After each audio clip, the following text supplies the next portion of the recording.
I am stoked about the new premium within Cold War, and this is the season rank 100 free reward that you can get your hands on if you can manage to get to season rank 100 already. But remember, it's only been like a couple of days since the season release and the new season on World of Tanks console, so don't be too alarmed if you haven't already got it.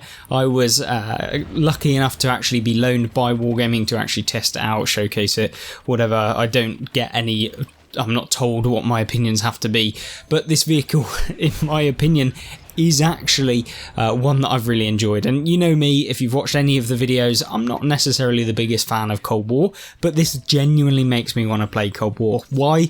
Well, it's the fact that this vehicle plays very much like your traditional M48A5 pattern, the very much all-rounder that has a little bit of armour every now and again, but it also makes you a butt ton of silver as well, so every single game you can earn hundreds of thousands of silver for very minimal effort, and the damage seems to rack up as well, which makes this thing really very nice to play indeed. And I think once you manage to pick up this yourself, you'll probably be able to see what I mean by the fact that this is just such a consistent vehicle that doesn't really take much thought when playing it, other than the fact that if you really want to kind of capture these highest tier games, this being one of my best games in Cold War that you're going to see, yeah, it's a really good one that you can definitely take advantage of. And I believe that this vehicle is post-war, correct me if I'm wrong, the first era, but for a kind of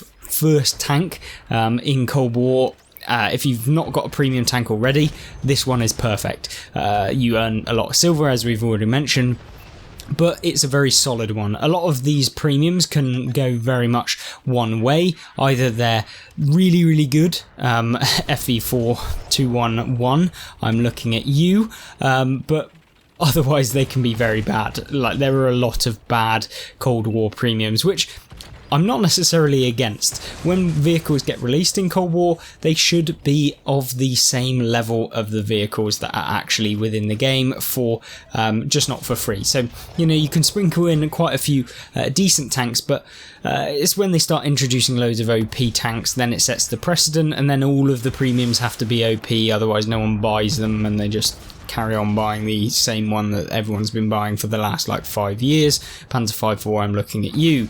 Luckily they haven't made that necessarily a big of a mistake on World War II, but if you have watched the recent videos on the kind of other mistakes Wargaming have been making with the release of this new season, in the form of that Marks of Excellence glitch and the Season Pass glitch that's also been going on, where people can effectively see various different tanks that weren't even in this season as part of the rewards for this season, but then when they purchase them they don't obviously get what they were shown, which is a little bit of an annoying thing, because you might think that, you know, if you haven't played World of Tanks in a while, that last season's rewards were the ones for this season, so you purchase it thinking you're going to get it, and then realise, oh no, there was like a glitch or an error that Wargaming hadn't actually updated the pictures for the actual description and stuff of the vehicles that you can actually pick up. But nonetheless, what you're seeing in this replay is just a very casual racking up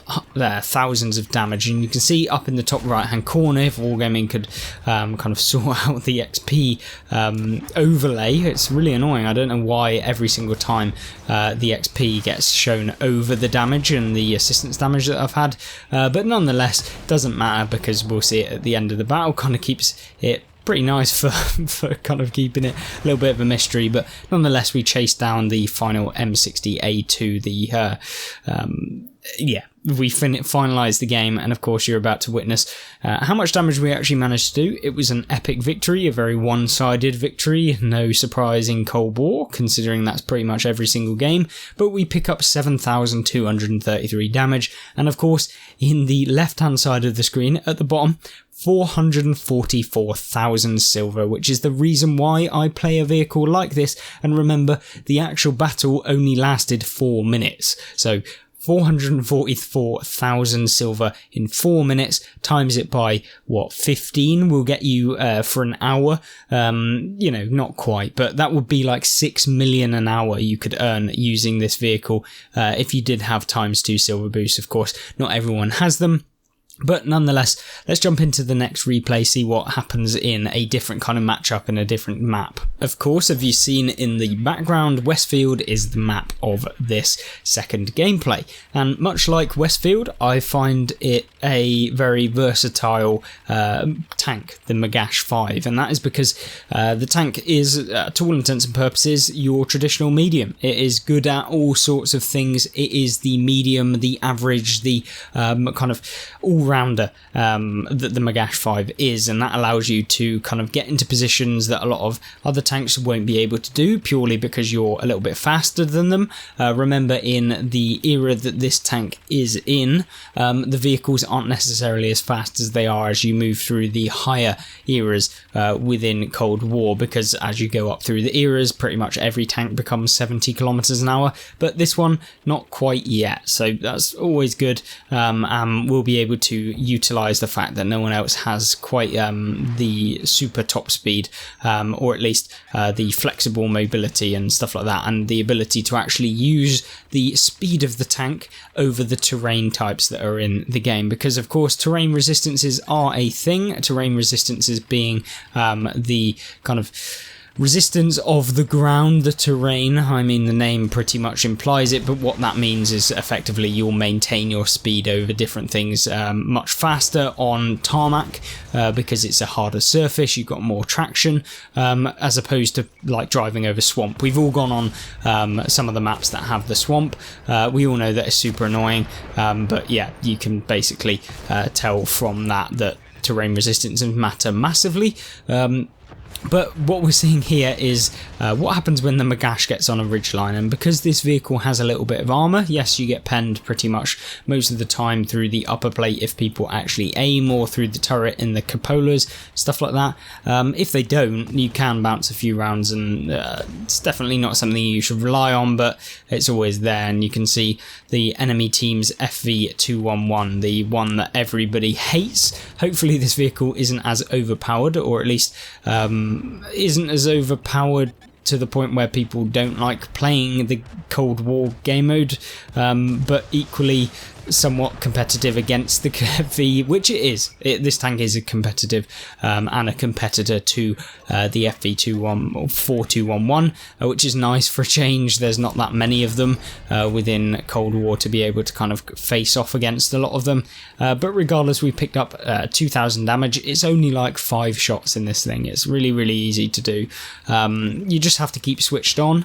As with the medium tanks, every single player should be trying to keep switched on, knowing your position, knowing your scenarios, and also the keeping your situational awareness still actually a thing, and that's 90% of World of Tanks and how you can do well.